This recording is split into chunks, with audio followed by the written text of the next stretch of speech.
உங்கள் favourite TV ஷோக்களை இனி miss பண்ண தேவையில்லை. ZEE5 இல் முற்றிலும் இலவசமாக காணுங்கள். இங்கேயும் எப்பொழுதும். எக்ஸ்கியூஸ் மீ, பாருங்க நிறைய கப்பிள்ஸ் இங்கேயே வெயிட் பண்ணணும்னு ரெக்வெஸ்ட் பண்ணிருக்காங்க. சோ நீங்க இங்கேயே வெயிட் பண்ணுங்க, கவலைப்படாதீங்க. பஸ் இப்போ 1 ஹவருக்கு அப்புறம் தான் கிளம்ப போகுது. சுத்தி பார்த்துட்டு திரும்ப ஜாயின் பண்ணிக்கங்க. தேங்க்யூ. ஒன்றும் இல்லை, நாம அப்புறம் பேசிக்கலாம். இல்ல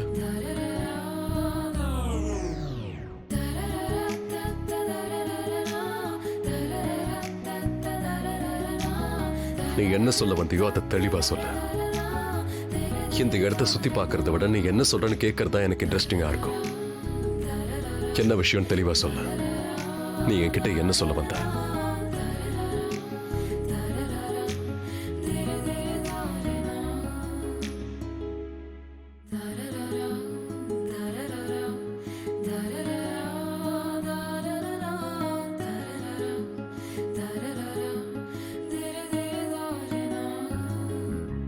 என்னால ரிஷியை புரிஞ்சுக்கவே முடியல.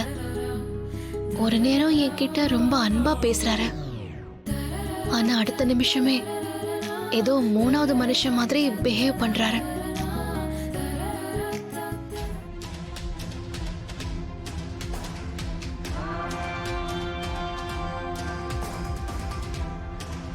ஐயா, என்னன்னு சொல்லுங்க.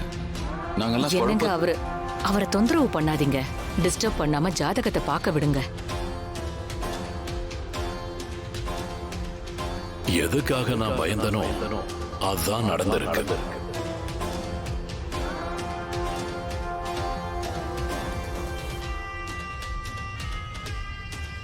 அப்படின்னா நேத்து ராத்திரி கிரகங்கள் எல்லாமே மாறி இருக்கு.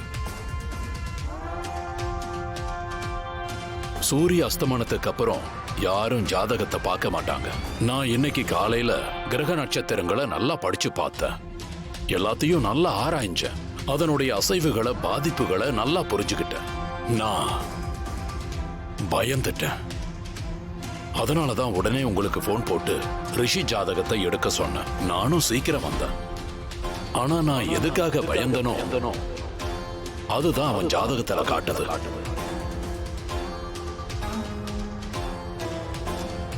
இத பாருங்க, நீங்க எதுவா இருந்தாலும் வெளிப்படையா சொல்லுங்க. எங்களுக்கு ரொம்ப பயமா இருக்கு. நீங்க கண்டிப்பா பயந்துதான் ஆகணும். ரிஷியுடைய நட்சத்திர தோஷம் ரொம்ப ஆக்ரோஷமா இருக்கு. கிரகங்கள் வேற மாறி போயிருக்கு. அதனால ரிஷியோட வாழ்க்கையில மிகப்பெரிய பாதிப்பு ஏற்பட போகணும்.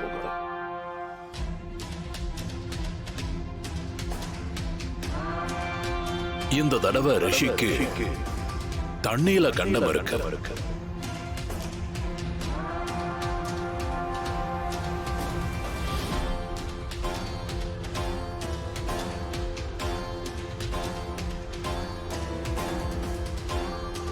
நதி, குளம், கடல் இந்த இடத்துல இருந்து தள்ளி இருக்கிறது நல்லது. ஏதாவது ஒரு இடத்துல கொஞ்சமா தண்ணி இருந்தா கூட அந்த இடத்துல இருந்து ரிஷிய தள்ளியே இருக்க சொல்லுங்க. ZEE5 ஆப்பை டவுன்லோட் செய்து அனைத்து எபிசோடுகளையும் இலவசமாக பாருங்க.